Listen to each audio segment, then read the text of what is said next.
เลินปอนว่าจ่าเจ้าว่าจะได้เดี๋ยวแม่แก้วว่าจะได้แม่แก้วว่าก็เจอหาถ้ามาปลูกแล้วเอาเวลาเอาฟังวิทยุหั่นตัวเจ้ากำลังเดี๋ยวเฮาจัดรายการก่อนแม่แก้วนั่นเดี๋ยวเฮาจัดรายการอยู่แม่แก้วผู้วิทยุอยู่เนอะอันนี้เปิดกับหูเนาะนั่นแม่แก้วนี่เป็นอยู่ห้วยละบ้านโฮ่งปุ่นนะบ้านห้วยละอำเภอบ้านโฮ่งปุ่นก็ยังว่านะสปะเนาะสปะอย่างก็ยังมาจับจังหวะเวลาไม่ง่ายแต่เจ้าเปิดกับมาโทรจับเวลาพอดีเป็นยังดังแล้วก็ดีแล้วเนาะมาปะกันแล้วบ่เฮินได้ขัดแคลเสียเวลาก็ยังว่านะญาติโยมแน่นี้เขาก็ต้องทำใจกรณีไฟดับไปกาอย่างกายนะอินเทอร์เน็ตพ่องอย่างพ่องก็อย่างเตี้ยตมาว่าร้านขายข้าวผัดเป็นปิดเขาก็ไปร้านก๋วยเตี๋ยวปิดก็ไปร้านข้าวผัดถ้าปิดตึงกู้ก็มันเนี่ยเข้าคนเดียวเนอะประเด็นนี้มีช่องทางใหม่ฟังทางแอปฟังทางไลน์กับคนเท่าประเด็นนี้ถ้าสมมติว่าเขามีโทรศัพท์รุ่นใหม่เนี่ยให้ลูกหลานแปลงให้เนอะให้ลูกหลานแปลงให้ว่าเข้าไปที่แอปของวิทยุท้องถิ่นจังหวัดเชียงใหม่ก็จะปรากฏขึ้นมาเป็นแอปของดอยสุเทพ96อันนี้ฟังทางอินเทอร์เน็ตบ่เกี่ยวกับคลื่นนะ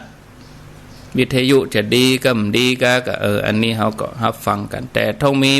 มีเสียงออกก่อนนะต้องมีการจัดรายการก่อนถ้ามีการจัดรายการก็ดักปิ้งเหมือนกันแต่คนเฒ่านี่เปิ้นเข้าบ่ถึงเนาะเทคโนโลยีก็เปิ้นเคยฟังวิทยุเปิ้นก็จะฟังกับวิทยุตอนนั้นก็ไอ้แม่เคยฟังตินี่อยู่กับวิทยุจะไปฮื้อเข้าตั้งแอปตั้งเฟซตั้งไลน์เนี่ยบ่เข้าใจแม่จะฟังกับวิทยุระยะก็อีก็ดีเนาะญาติโยมก็ว่ากันไปเมื่อมาปะกันแล้วก็มาอู้ถึงเรื่องราวของสาระธรรมะต่อถ้าดังแล้วก็ดีเนอะเพิ่นโทรมาบอกว่าดังแล้วดีแล้วอีกก็ดีละแต่ถ้าดับไปนี่ก็ถ้าดับไปอาตมาก็จะจัดรายการไปเรื่อยๆนะเพราะว่าถือว่าเข้าช่วงเวลาไปแล้วถ้าว่าสถานีใดสถานีหนึ่งดับไปก็เป็นอย่างอาตมาก็จะจัดรายการไปเรื่อยๆอย่างเงี้ยก็96ดับก็ไปฝ่ายหินปุดเนอะอันนี้ดังเมืองฝางนี่มีปัญหาดังตลอดเนาะช่วงนี้ก็ต้องทำใจบางพื้นที่เปิ้นก็ฮับมาได้เนาะที่ฝ่ายหินถ้าเลยห่างดงมาแล้วนี่บ่ล่ำได้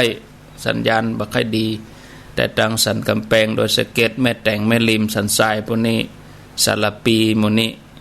ทางในเวียงหมู่นี้ก็ได้ที่ฝ่ายหิน104.5อันนี้ก็เฮาเสาะแสวงหาเอาเนาะไหลเอาศรัทธาญาติโยมไหลเสาะหาเอานะอย่าไปฟังรำคาญใจจะนึเนาะวันนี้ก็อากาศบ่มีเมฆบ่มีฟ้าแดดแช่แล่ตั้งแต่มาเจ้ามาแล้วท้องฟ้าเป่งเนาะพอไปทางใดก็เป่งบ่มีควันบ่มีหยังก้าของฝุ่น PM ก็ดีขึ้นพอไปทางใดนี่เนี่ยท้องฟ้าแต่ท้องฟ้าสดใสแดดค่อนข้างจะแห้งบัดเดี๋ยวนี้แม่แรงเมื่อกี้นี่ก็3 โมงนี่ฟังรายการอาตมาจะเอา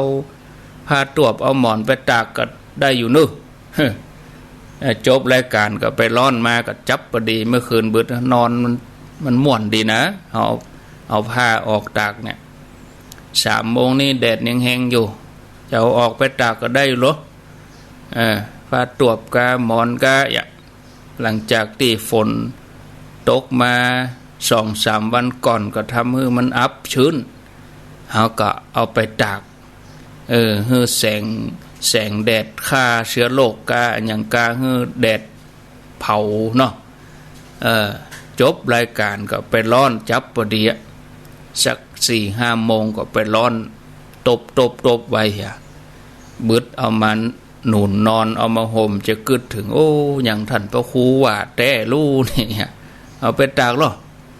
หัวบ้านก็อย่างก็เอาไปตากแต่หมูระเบียงแต่หมูหัวหาวตำบ้านตำจองเอาตากไว้หั่นฟังตัวเจ้าไปตัวศรัทธาญาติโยมท่านทั้งหลายการฝึกฝนใจให้สะอาดบริสุทธิ์หลุดพ้นจากกิเลสอาสวะพ้นจากการเป็นบ่วงของพญามารตวานี่อู้ถึงเรื่องมาร5อย่างมาร5นี่อู้ไปแล้วตวาวันนี้ก็จะมาเพิ่มเติมเสริมต่อศรัทธาญาติโยมทั้งหลายว่าเราจะฝึกใจอย่างใดให้หลุดพ้นจากกิเลสอาสวะพ้นจากการเป็นทาสของพญามารเราจะต้องถูกกิเลสครอบงำอยู่ไปตลอดอย่างนี้กามารก็ได้ช่องในการที่จะสอดแทรกเข้ามาทำความชั่วเกิดขึ้นมีความหลบความโกรธความหลงมัวไปยึดมั่นถือมั่นอยู่ในรูปรสกลิ่นเสียงสัมผัสธรรมารมณ์ที่มากระทบใจแล้วเราก็เลยละเลยการแสวงหาแก่นสารที่แท้ของชีวิตเราก็เลยต้องวนเวียนอยู่ในทะเลทุกข์โอกาสที่เราจะได้สัมผัสแห่งพระธรรมคำสอนสัมผัสกับทางหลุดพ้นตามแนวทางพระพุทธศาสนาก็เลยบะหมี่แล้วก็ไก่ไปมีในสูตรหนึ่งชื่อว่าอายตนะสูตรพระองค์ได้ตรัสไว้ในอายตนะสูตรว่ารูปเสียงกลิ่นรสโผฏฐัพพะและธรรมารมณ์นั้น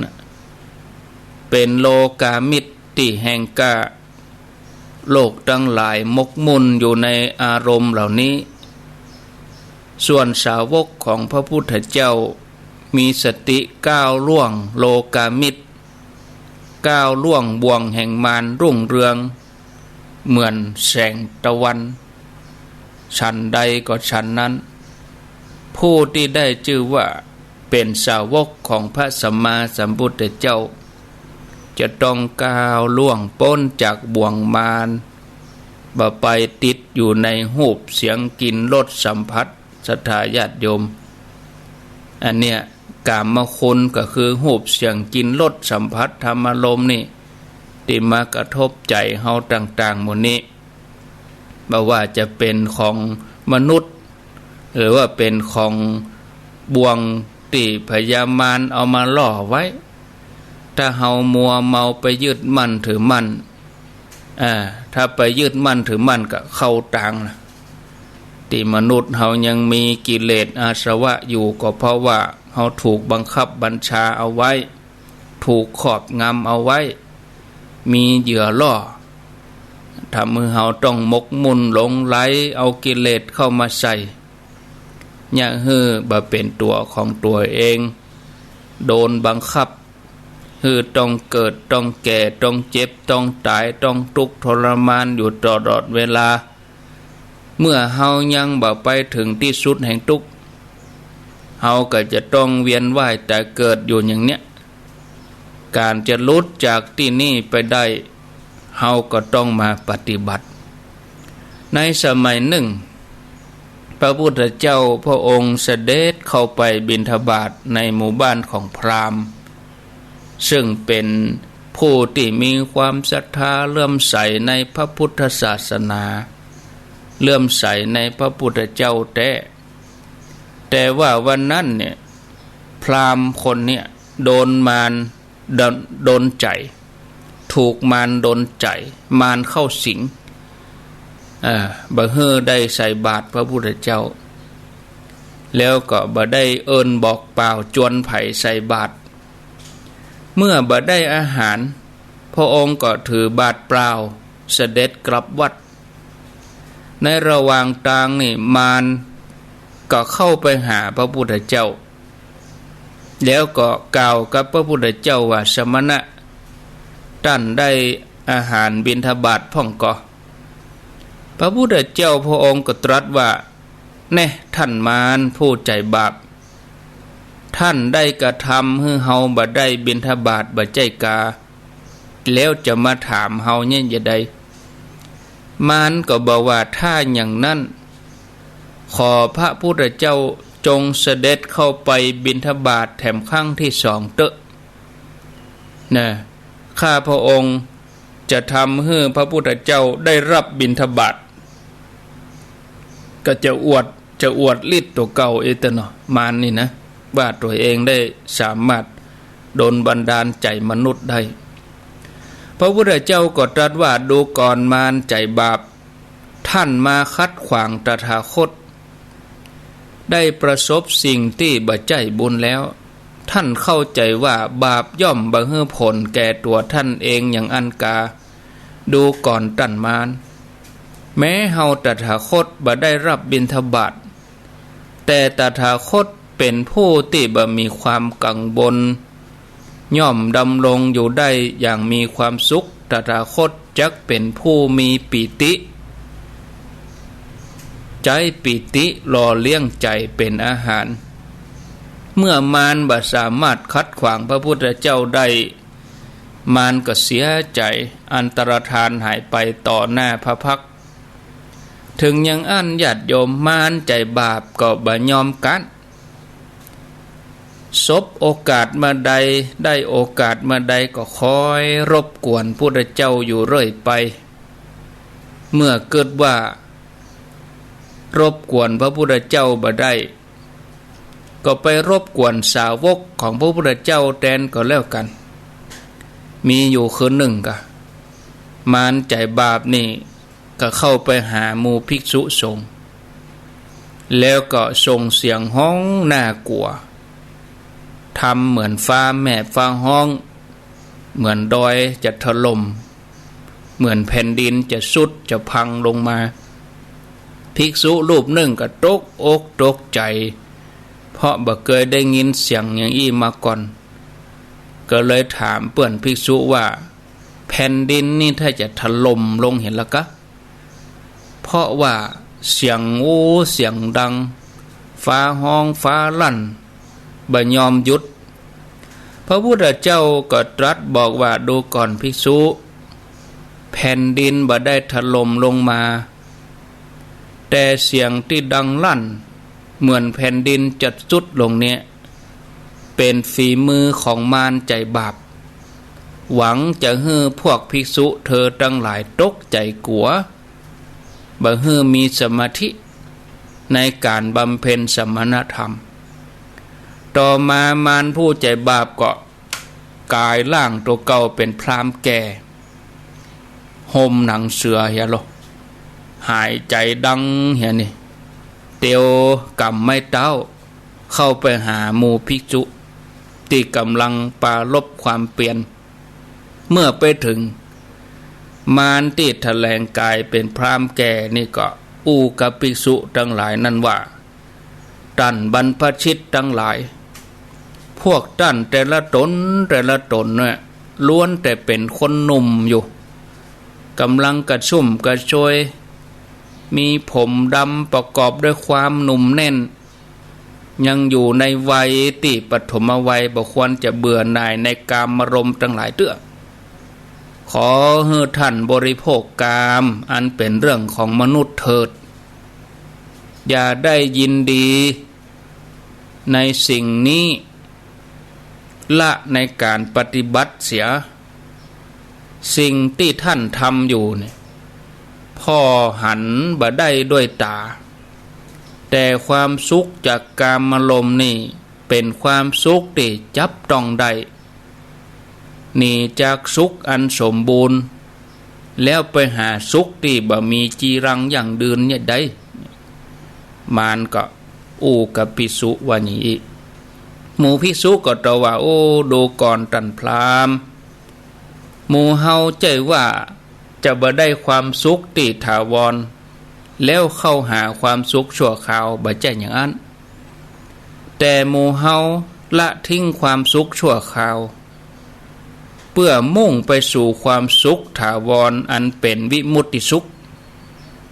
เป็นความสุขที่เกิดจากการหลุดพ้นสามารถหันได้ในปัจจุบันต่างหากดูก่อนท่านพราหมณ์เพราะว่ากามตั้งหลายเป็นของชั่วคราวมีทุกข์นักมีความคับแค้นมีโทษทำมีผลหื้อหันด้วยตนเองบ่จำกัดการเป็นของที่ห้องมาดูน้อมเข้ามาใส่ตนเป็นที่วินยูชนทั้งหลายหู้ได้เฉพาะตนเมื่อมารหันว่าภิกษุบ่ยอมเชื่อฟังตัวเองก็อันตรธานหายไปอย่างเนี่ยศรัทธาญาติโยมเขาจะหันว่ามารนี่ก็คือผู้คัดขวางคนอื่นที่เปิ้นจะทำความดี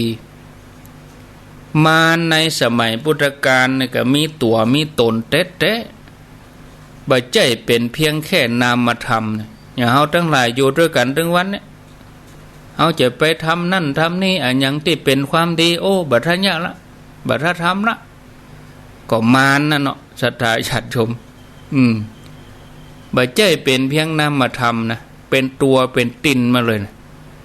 นะอย่างที่เฮาธรรมดาทั้งหลายกึดกันนะว่าอาสวะกิเลสก็คือความโลภความโกรธความหลงอันนี้จับต้องบ่ได้เนาะแต่ทำฝ่ายดำคืออกุศลเป็นปฏิปักษ์ต่อทำฝ่ายขาวก็ตรงกันข้ามดำกับขาวเนาะฝ่ายดำก็คือมานี่ก็มีตัวตนเฮาจะฮู้ได้เฮาก็ต้องปฏิบัติก่อน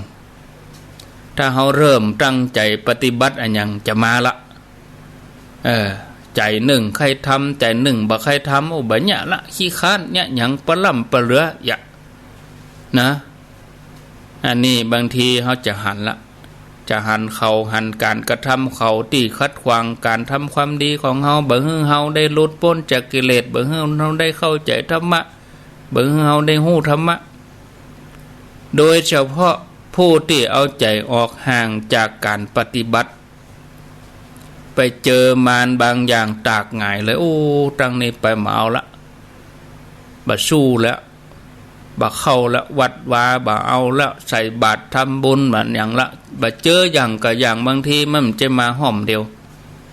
มันทดสอบใจเฮาก็เลยขาดโอกาสในการทำบุญทำกุศลขาดโอกาสในการทำความดีฮะมานี่จ้องโอกาสตลอดนะหันเปิ้นทำความดีเป็นบ่ได้ยังในสมัยพุทธกาลเนี่ยศรัทธาญาติโยมเมื่อหันว่ารบกวนพระพุทธเจ้าบ่ได้ก็ไปรบกวนภิกษุเนาะเมื่อบ่สำเร็จก็ไปหาภิกษุณีนั่นภิกษุณีก็คือพระฝ่ายแม่หญิงนะภิกษุนี่เป็นพระฝ่ายปัจจัยคือภิกษุที่ภิกษุณีนี่ก็คือพระฝ่ายแม่หญิงอยู่มาวันหนึ่งภิกษุณีชื่อว่าจารานุ่งห่มสบงจีวรแล้วก็ถือบาตรเพื่อจะไปบิณฑบาตในกรุงสาวัตถีเมื่อได้รับอาหารบิณฑบาตมาฉันแล้วท่านภิกษุณีจารานี่ก็เข้าไปป่าเพื่อจะนั่งสมาธิปืนคนไม้ปืนเก้าไม้ในขณะนั้นมารใจบาปก็คิดว่าจะทำให้ภิกษุณีจารานี่นะเกิดความขนปองสยองเก้า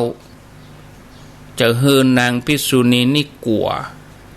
แล้วจะได้เลิกบำเพ็ญเพียรจะได้เลิกทำสมาธิมารก็เข้าไปหาจาราภิกษุณีที่กำลังนั่งอยู่หันแล้วก็บอกว่าดูก่อนภิกษุณีท่านบ่ชอบใจอันยังกะนางภิกษุณีก็ตอบว่าท่านผู้มีอายุ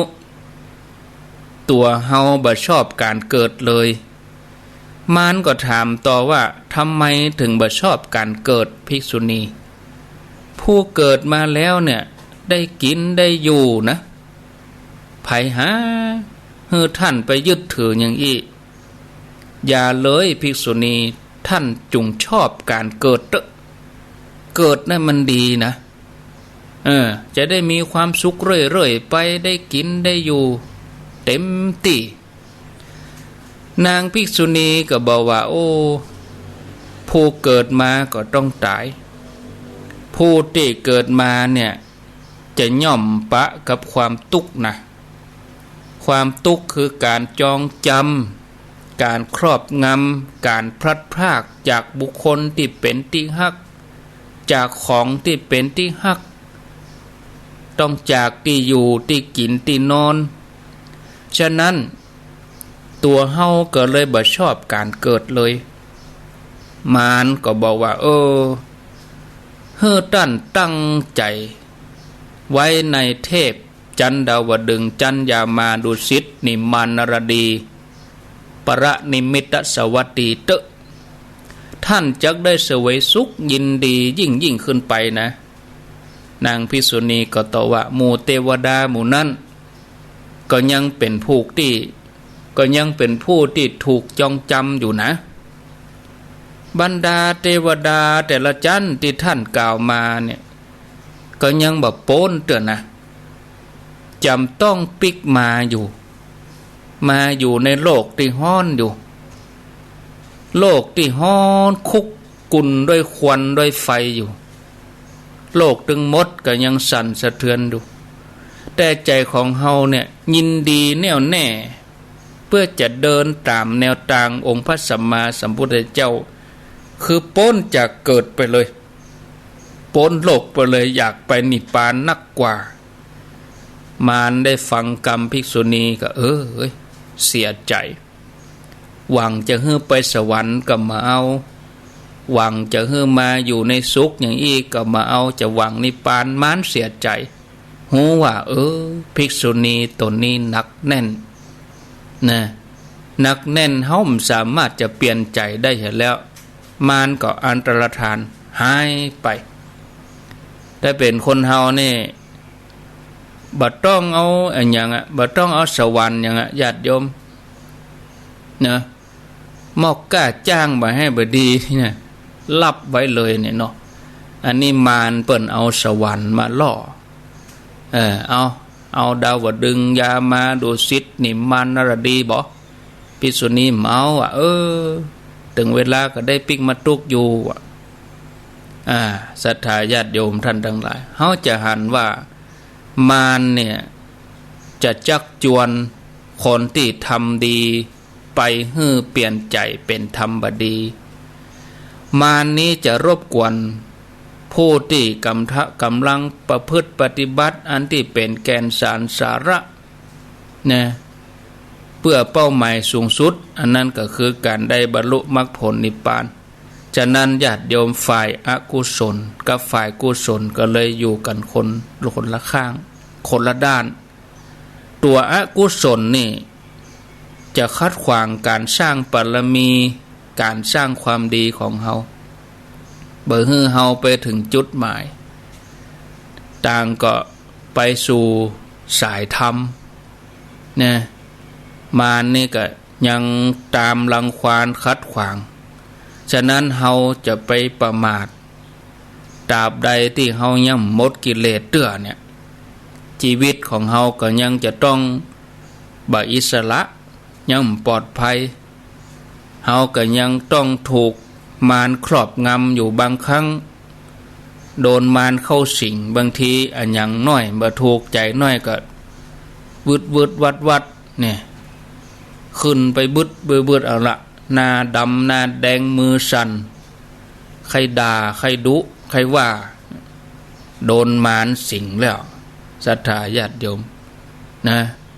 อันนี้เฮาพิจารณาตั้งแต่ประเด็นนี้ตามแนวทางของพระพุทธศาสนาเมื่อเฮาได้ปฏิบัติแล้วเฮาก็จะได้มาช่วยกันนะนอกจากที่เฮาปฏิบัติตัวเองแล้วเฮาก็จะได้ช่วยกัน แนะนำบอกกล่าวเฮาทั้งหลายเข้ามาสู่ธรรมะขององค์พระสัมมาสัมพุทธเจ้าเตียวตามแนวทางที่ถูกต้องตามมัชฌิมาปฏิปทาตามเส้นทางสายกลางเป็นเส้นทางที่พระพุทธศาสนาขององค์พระสัมมาสัมพุทธเจ้าเปิ้นได้วางไว้เป็นหนทางแห่งความบริสุทธิ์บริบูรณ์สิ้นเชิงเป็นหนทางสายเดียวสายเอกที่จะยังเฮาได้หลุดพ้นจากกิเลสอาสวะหลุดพ้นจากการเป็นเบาเป็นทาสของพยามารที่เขามาบังคับบัญชาเฮาฮือติดอยู่ในกิเลสอาสวะฮือหลงไหลเพลิดเพลินอยู่ในรูปเสียงกลิ่นรสสัมผัสธรรมารมณ์พระพุทธเจ้าเปิ้นได้ค้นปะการทำใจให้บริสุทธิ์เพื่อปฏิบัติในการที่จะหลุดพ้นก็เริ่มต้นจากการดำเนินตามมัชฌิมาปฏิปทาเพราะพระองค์ทดลองมา2 อย่างแล้ว2 อย่างนั่นบ่ได้ผลทำอย่างใดก็บ่หลุดพ้นทำอย่างใดก็บ่เข้าถึงสุขอันติเตะบ่เจ้าแต่นั้นก็ยังมีทุกข์เจือปนบ่ว่าจะเป็นการมกมุ่นตัวเองเพลิดเพลินอยู่ในกามคุณกามสุขาริกานุโยนะที่ญาติโยมเขาทั้งหลายสวดธรรมจักรกามสุขาริกานุโยโคนะอันเนี้ยก่อนที่พระองค์จะเสด็จออกบวชพระองค์ก็มีพร้อมหมดแล้วมีข้าทาสบริวารมีปราสาท3 ฤดูคือว่ามีพร้อมกูอย่างที่ไผ่ในโลกนี้จะมีได้แต่ก็ยังบ่เคยอิ่มเตื้อในกิเลสย่ำอิ่มยังมีความพ่องอยู่พระองค์ก็ต้องแสวงหาประพฤติปฏิบัติแถมแนวทางหนึ่งก็ปฏิบัติอัตตกิลมัฏฐานุโยคนะก็คือว่าทรมานตัวเองเอาถึงที่สุดไปเลยได้ลำบากไปเลยอดเข้าทำทุกอย่างอันที่สุขเต็มที่ก็ทำมาแล้วคือสุดถึง2 อย่างสุขเต็มที่ก็อยู่มาแล้วทุกข์เต็มที่ก็ผ่านมาแล้วพระองค์ทดลองมาก่อนเฮาทั้งหลายแล้ววิธีไหนที่ครูบาอาจารย์เจ้าทั้งหลายสมัยก่อนหันว่าจะทำให้หลุดพ้นได้พระพุทธเจ้าเพิ่นก็ทดลองเข้าหาหมดสำนักที่ไหนอาจารย์ที่ไหนดังเข้าหานะจากที่พระองค์เคยเสวยโลกิยะสุขตามภาษาโลกก็เปลี่ยนมาเป็นนักบวชอาศัยอาหารที่คนอื่นทานคนอื่นถวายพระองค์ก็มาปฏิบัติบำเพ็ญทุกขกิริยาเป็นการทรมานตัวเองทำได้ยากที่สุดเพราะถือว่าหากทำสำเร็จแล้วเนี่ยจะได้ตรัสรู้ความเข้าใจตอนนั้นแต่เมื่อพระองค์ทดลองทำพระองค์ก็ทรงหันว่าอันนี้มใจรู้นี่บ่ใจหนทางแห่งความหลุดพ้นรู้ก็เลยเลิกวิธีการนั้นแล้วก็มาได้ฮับเสียงพิน3 เส้นตึงลำไปกับบดีญาณลำไปกับบดีกับสายกลางนี่แหละบ่ตึงบ่ย่อนเกินไปกับพอดีในที่สุดพระองค์ก็สามารถค้นปะทางสายกลางได้ตรัสรู้เป็นอรหันตสัมมาสัมพุทธเจ้าเมื่อพระองค์ได้ทรงปะทางสายกลางพระองค์ก็ทำหน้าที่เหมือนแสงสว่างเหมือนประทีปแสงส่องโลกได้สั่งสอนเวนยสัตว์ให้ได้หู้ตามมนุษย์และเทวดาทั้งหลายพระองค์เป็นสัทธาเทวมนุษย์สานังเป็นครูของมนุษย์และเทวดาทั้งหลายสอนจากเรื่องหยาบมัชฌิมาปฏิปทาตถาคเตนะอภิสัมพุทธาเส้นทางสายกลางที่พระพุทธเจ้าได้ตรัสรู้นั้น ก็ต้องเริ่มต้นจากสัมมาทิฏฐิสัมมาทิฏฐิอันที่ว่ามัชฌิมาปฏิปทานั้นโดยขยายก็คือมรรคแปดโดยย่อก็คือเนี่ยเริ่มที่สัมมาทิฏฐิก็ต้องมีความหันถูกต้องสัมมาทิฏฐิสัมมาสังกัปปะสัมมาวาจาสัมมากัมมันตะสัมมาอาชีวะสัมมาวายามะสัมมาสติสัมมาสมาธิที่เฮาท่องธรรมจักรกันนะสัมมาทิฏฐิก็คือความหันถูกต้องเหี่ยก่อนหันว่าทำดีได้ดีทำชั่วได้ชั่วเชื่อว่าโลกนี้โลกหน้ามีจริงสวรรค์นรกมีจริงตานแล้วเฮือผลจริงหมู่นี้เป็นต้นห้องว่าสัมมาทิฏฐินะแล้วก็ดำริชอบความดำริชอบคือสัมมาสังกัปปะก็คือกึศแต่เรื่องดีๆเนาะ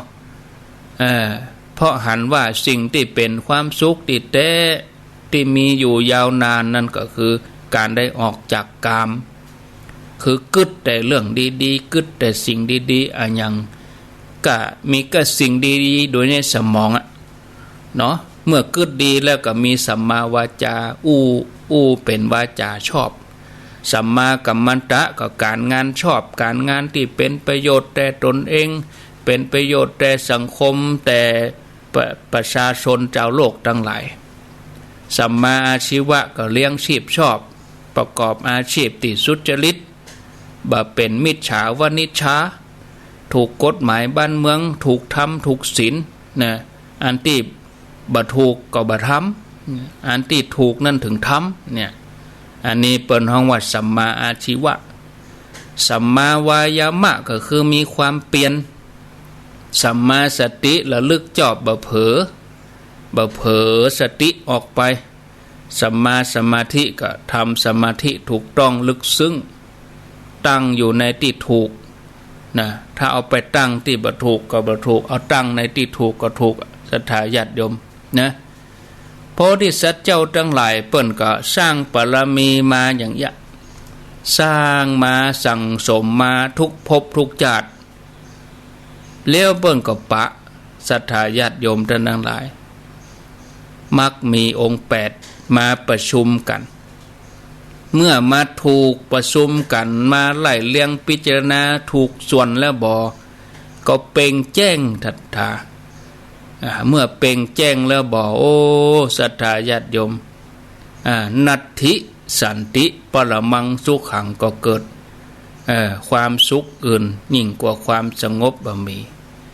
มีเรื่องเล่าเป็นบุคลาธิฐานเหตุสักน้อยก็เอามาเล่าประกอบให้ญาติโยมทั้งหลายฟังเป็นเรื่องเล่าที่เปิ้นเล่ากันต่อมาว่ายักษ์ตนหนึ่งได้ไปถือศีลภาวนาปูจาพระเป็นเจ้าหวังจะได้ปอน4ประการปอนของยักษ์ก็คือไผ่ฆ่าบ่ตายจะฆ่าในบ้านหรือนอกบ้านก็บ่ตายคนก็ฆ่าบ่ตายสัตว์ก็ฆ่าบ่ตายศาสตราวุธทั้งหลายบ่มีไผฆ่าให้ตายได้อาวุธของมีคมฆ่าก็บ่ตายฆ่าเมื่อวันฆ่าเมื่อคืนก็บ่ตายอันนี้คือยักษ์เขาได้ปอนอย่างนี้คือมีชีวิตที่เป็นอมตะยักษ์ตนนี้ก็เลยบำเพ็ญเพียรอยู่หลายหมื่นปีในที่สุดก็ได้รับปอนจากพระเจ้าแตะว่าไผฆ่าก็บ่ตายบอกกองลืมนึกถึงความตายยักษ์ตนนี้ก็หลงละเลงตัวเองว่าเนี่ยจะได้ไผก็ฆ่าบ่ตายเกิดว่าอยู่ที่ไหนก็บ่ตายเกิดความเหิมเกิมฮึกเหิมไปทำความชั่วไปทำบาปอกุศลทุกวันเบียดเบียนสมณะชีพราหมณ์เทวดาไปเบียดเบียนเปิ้นจนกระทั่งในที่สุดเทวดาพรหมอรูปพรหมมาประชุมกันส่งผู้มีฤทธิ์มีเดชมีบารมีแก่กล้าลงมาในโลกมนุษย์เพื่อจะปราบยักษ์ตนนี้บอกกองได้จังหวะเวลาผู้มีฤทธิ์นี่ก็เนรมิตตัวเก่าเป็นนรสิงห์นรสิงห์ก็คือเอาง่ายๆเป็นสัตว์หิมพานต์นะตัวเป็นสิงห์แล้วก็หัวนี่ก็ เกิงสิงเกิงค้นนี่แหละเป็นนรสิงห์เกิงสิงเกิงค้นคือว่าตัวเนี่ยเป็นคนหัวเป็นสิงก็มีอันเทียบกับตัวเป็นสิงแล้วก็หัวนี่เป็นคนอันเนี้ยเทียบกับหัวเป็นสิงตัวเป็นคนเนี่ยอันเนี้ยด้วยปรมีสามารถสู้กับยักษ์ตัวนี้แต่ก็ยังฆ่าบ่ตายก็เลยยักษ์ตัวนี้ไปยืนที่ประตูเข้าออกแล้วก็ถามยักษ์ตัวนี้ว่าเฮาเป็นคนก็ว่าเป็นสัตว์ยักษ์บอกว่าคนก็บ่ใจสัตว์ก็บ่ใจเพราะตัวเป็นคนหัวเป็นสัตว์นรสิงห์นี่ก็คือสิงโตเนาะนรสิงห์นี่ก็เลยชูเล็บมือพอนี่เหรออาวุธของเฮามีคมก็ว่าบ่มีคมยักษ์ก็บอกว่าบ่ใจสัตวุธบ่ใจอาวุธแล้วถามว่าอันที่ยืนอยู่นี่เนาะนอกบ้านก็ว่าในบ้านยักษ์บอกว่านอกก็บ่ใจในก็บ่ใจเพราะว่าอยู่ระหว่างประตูถามว่าเวลานี่เมื่อวันก็ว่าเมื่อคืนยักษ์บอกว่าเวลานี้เมื่อวันก็บ่ใจเมื่อคืนก็บ่ใจเพราะตะวันกำลังจะตกดินนรสิงห์ผู้มีฤทธิ์เนี่ยก็เลยจัดการปราบยักษ์ได้สำเร็จในกลางตรงนั้นเลยตัดกลางท่านเลยเนาะอันนี้เป็นบุคลาธิฐานเนี่ยศรัทธาญาติโยมจะประหารสิ่งบดีตั้งหลายมีตีเดียวต่ออันศรัทธาญาติโยมคือตัดกลางมัชฌิมาปฏิปทาหนทางสายกลางเป็นหนทางลดพ้นที่จะนำไปสู่ตามแนวทางของพุทธศาสนาคือเข้าสู่ฝั่งปณิพพานภัยสำรวมจิตเอาไว้พิจารณาไว้ก็จะพ้นบ่วงแห่งมารชนะมารอาศัยการหยุดนิ่งปฏิบัตินะเมื่อเฮาเข้าใจหลักอย่างนี้แล้วต่อไปเฮาก็ตั้งจิตตั้งใจตั้งปณิธานเอาไว้ว่าเฮาจำประมาทเฮาจะเดินตามแนวทางที่องค์พระสัมมาสัมพุทธเจ้าได้วางไว้พุทธองค์ทรงทำไว้อย่างใดเฮาก็ทำอย่างนั้นถึงจะได้ชื่อว่าเป็นสาวกของพระพุทธศาสนาพระสัมมาสัมพุทธเจ้าอันเนี้ยเปิ้นจีแนะบอกกล่าวไว้นะศรัทธาญาติโยมเมื่อเฮาฮู้จักมัชฌิมาปฏิปทาหนทางสายกลางอย่างนี้แล้วเปิ้นก็จะดำเนินไปสู่ความบริสุทธิ์หลุดพ้นนับว่าเป็นบุญอันประเสริฐที่บ่ดีประมาทกันฮือใจเวลาผ่านไปแต่ละวันนะฮือเกิดประโยชน์สูงสุดโดยการน้อมใจของเฮามาประพฤติปฏิบัติมีสรณะที่เปิ่งมีพระแก้วเจ้าทั้งสามประการเป็นที่เปิ่งเหมือนเกาะแก้วคุ้มครองนะศรัทธาญาติโยมนะอันนี้ก็ฝากท่านทั้งหลายไว้ให้มันประพฤติปฏิบัติประจำเป็นวันไปนะพอเวลาแล้วเหลือแค่10 นาทีโอไปก็ม่วนไปโอ้เวลาแค่10 นาทีเอาละต่อไปนี้ก็จะมาฟังญาติโยมตามกติกาเนาะกติกาก็คือว่าญาติโยมโทรมา10 นาทีนี่ก็ฟัง96เหียก็3-4 สายแก่งโหไปฟังเมืองฝางก็3-4 สาย104ก็3-4 สายมีแม่แจ่มเข้ามาก็ได้ว่ากันไป0998366322โทรเข้ามา0998366322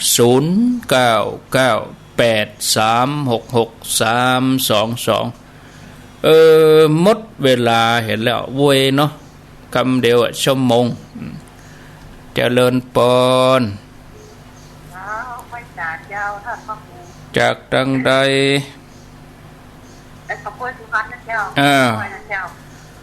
ปากก้อยแม่ก้อยเนาะว่าจะได้ก็มานกับมันคือสิ่งแวดล้อมเฮานะกะ เป็นตัวมาเลย ไปวันน้ำแดงเขาบอกไปนะค่ะ น้ำแดงหยังวะแต่ว่าเป็นแต่ถ้าจางวันจานไปน้ำแดงไปหยังวะเนี่ยว่าคิดอย่างนั้น ยามแรงน่ะก็ต้องไปพระเนนเปิ้นจะชบฉันอะไรอย่างทำไปเถอะนะโมทนาเนอะสาธุสายต่อไปเจริญปอนเจ้าฟังอยู่เจ้าอยู่ตังใดอยู่ทางหนองแต้นเจ้าหนองแต้นแม่ปานีกะเจ้าฟังอยู่เจ้าฟังชัดเจนดีเนาะชัดเจนดีเจ้าแม่ปานีสันปะตองฮะฝนตกจะนักหรอฝนตกมาใดแม่ตะวากะเนื้อว่าตกประเดี๋ยวนี้เดี๋ยวตกประเดี๋ยวนี้แดดเนาะดีละอากาศเป่งดีโอ้ลมก็ดีแล้วเดี๋ยวนี้ลมโชยดีโทโมทนาเนอะแม่เนอะสาธุเจริญปอนเอาติดแล้วอยู่ที่ไหนก็ป้าไผ่ใส่ข้าวแป้งครับป้าไผ่ครับผมฟังขึ้นไหนนี่ป้าไผ่เดี๋ยวนี้ผมฟัง104ครับ104กะครับได้ยินทีเนาะติดตามไปเลยมันผมว่าใจมันมีห้องนึงอ่ะมันกล่อมเขาเวลาเขานอนเมื่อคืนเดี๋ยวเขานอนเหมือนรับหรอกเขาลูกมาไหว้พระทั้งบด2 บดแล้วนั่งสมาธิภาวนาก็เดี๋ยวมันมาแล้วกล่อมแล้วเดี๋ยวมาแล้วรับยะอีเนาะเดี๋ยวเรียบร้อยเลยต้องชนะต้องสู้กับมันโมทนาเนอสาธุเจริญปอนเทวบุตรโธสันทรายหนองจ้อมเจ้าแม่นแล้วเหมือนเดิมวันนี้104มาได้ยินนะป้าไผ่มันยังฟัง104การนั้นไหลจับกะเดี๋ยวนี้ฟังเอาฟังไปไหลมาโมทนาเนอสาธุเจริญปอนไหว้ตาเจ้าทั้งกระปูเจ้าแม่จันทิพย์แม่จันทิพย์ว่าจะได้ก็ฟังกรมอุตุนั่นกะเพิ่งก็ว่าจะขาดช่วงไปพ่องนั่นได้เป่งไปแล้วเหรออย่ามาแหมหลายอยู่กับมันได้ช่องแล้วเหรอได้เชื้อแล้วเหรอถ้ามันแบบตกฮ้อนมาทันทีเลยนั่นกะเกิดถึงเลยเกิดถึงฝนเลยก็ดีตกฝ่องแดดฝ่องอย่างเงี้ยก็ดีย่าง2-3 วันตกมาแถมย่าง2-3 วันตกมาแถมนี่ก็ดีล่ะโมทนาเนอะเดี๋ยวนี้ไปตั้งใต้บนฝนไปตั้งพังงานาราธิวาสเจริญปอนเจ้าท่านพระครูเจ้าอันนี้ห้อยโทกยิ้มมาพอดีก่อนได้เลยเนาะจะได้นะพระครูเจ้าไหลไปการ104มาได้นะก็ได้ที่ไหนก็ฟังที่หั่นน่ะกะได้รู้ถ้าก็โหได้จะไหลไปเนี่ยมันได้ไก่ล่ำได้รอเนี่ยมันได้ไปถึงบ้านโฮงจะได้สันปะทองเนี่ยมันได้ใจเย็นรอต้นเดือนก่อนรอ 98.75 ได้ก็ได้ยินนะเจริญปอนกันนั่นก็ได้ออกแหมคลื่น1ออกกู้กันเจริญปอนมาจากการเจ้ายายพรร่องวัวแดงฝนตกก็แดดเช็ดแล่เนอะยายพรเนอะหมื่นเลยนะฮะบ้านนี้หมื่นดีกะมันหมื่น ดแล้วใจมันกระจกเย มัน อะ แน่มืดมาก็ดี แล้วก็ฝ้าห้อง นั่นไง ฝ้าห้องอี ฝ้าห้องทั้งใกล้ทั้งเถอว่ากันใกล้มาลึก รถ10 ล้อขี่ไก่ท่านกำหูลุ่ม ๆใช่มันดังจับปะ อ๋อ